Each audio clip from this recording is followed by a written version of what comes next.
Thanks for your kind introduction. I'm Daren Ganga, and I'm really happy to be part of this program. Today, I'll be talking a little bit about sport in a changing environment, and I'm really happy to address all of you who are continuing on your journey of sport.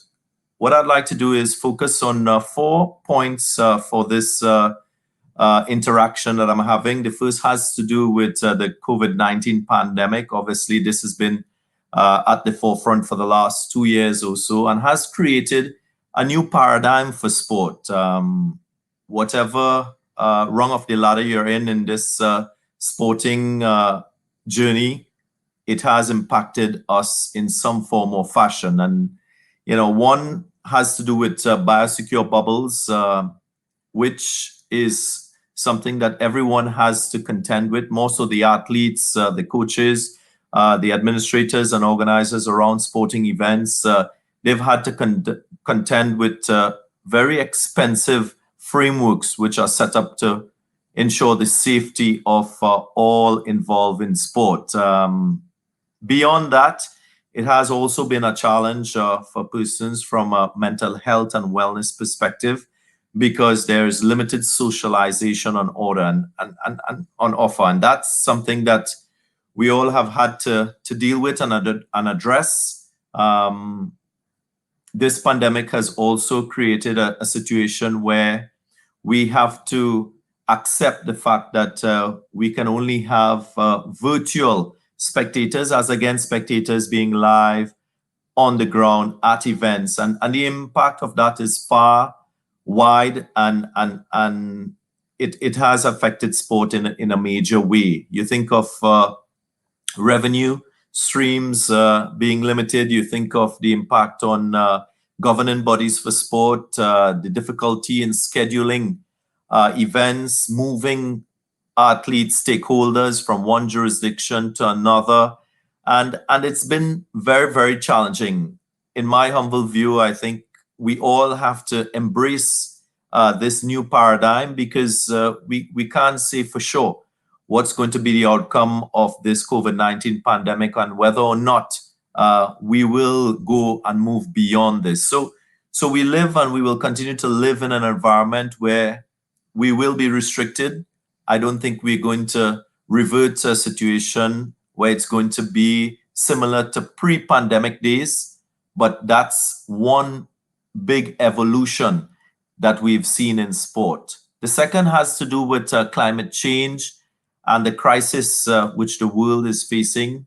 We have to take note of the fact that there is irreversible damage to sustainable life on Earth, and we must act now. That's very important. And I personally would like to make a clarion call to each and every one of you to understand the importance of this issue and the importance of how this has impacted sport. You might not want to look at it from where you sit, but if you take a bird's eye view on the sporting landscape, you would realize that we've had athletes who've been affected in some way or the other from this change in climate, whether it's extreme temperatures, whether it's because of bushfires, which we saw in recent times, have affected the Australian Open tennis tournament. There's been challenges with scheduling tournaments because of the volatility of the weather and weather conditions, and that has impacted sporting governing bodies and promoters around the world. We also have huge expenditures for facilities. Now, if you have to protect your investment in sport, there's a need for sporting facilities and infrastructure to be climate smart and climate resilient. And if we don't take action now, we would find ourselves going deeper and deeper into this abyss of this climate crisis. So it's an aspect of sport that we have to be cognizant of, and it's an aspect of sport that we need to respond to. And being a part of this faculty of sport, and in particular the Academy of Sport at the St. Augustine campus, it's very important for you to go through your experience at this academy, holding and bearing this factor in mind, the climate crisis factor. The third point I'd like to make in this interaction has to do with sport analytics.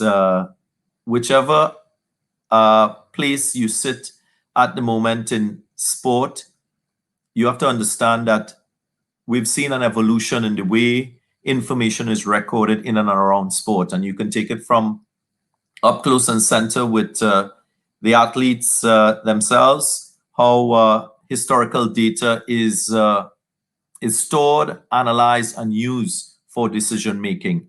We are seeing that being used on the field of play, where persons are using historical data to inform them on strategy and approaches towards playing and competing. I always believe that if you can't measure anything, then you can't manage it, and it goes in tandem with this point that I'm sharing with you.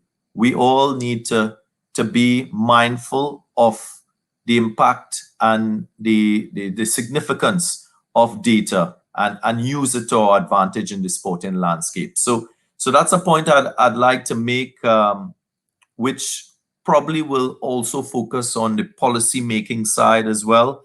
And for many of you students, you would learn the art of data collection. You would learn the art of how this is sort of processed into a way where you can access it and utilize it for decision making.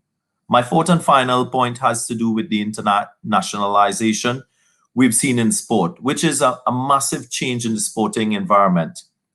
In our regional space and maybe in our national space as well, we have experienced a lot of debate around all stakeholders in sport focusing solely on the national landscape, the local landscape. In today's world, sport is very much an international component. And you must see that internationalization from a sport developmental pathway standpoint. Whether it's from an athlete development standpoint, you got to ensure that you embrace best practice, which is available globally. Whether it's from a coaching certification standpoint, that pathway that a coach goes through has to be of an international standard. And even from the point of view of governance, if you're an administrator, if you're a policy maker in and around sport, you must see it with an international lens, because that's the environment that we operate in. Athletes now are no longer confined to the debate of having to stay with club and have that debate about club versus country. It's irrelevant in today's world. When you train and you develop an athlete, for the international landscape. So that's a crucial mindset that one must have in today's sporting environment. So I know it's a lot that I've shared, and it's a lot of moving parts, and that's why we love sport, because it's a very dynamic environment. And I personally would just like to provoke your thoughts a little bit more than what some of you may have interfaced with. Today, I thank you again for the opportunity to address you. I welcome you to the Faculty of Sport at the University of the West Indies, and in particular at the Academy of Sport at the St. Augustine campus, and wish you all the very best as you journey throughout this wonderful experience that awaits you.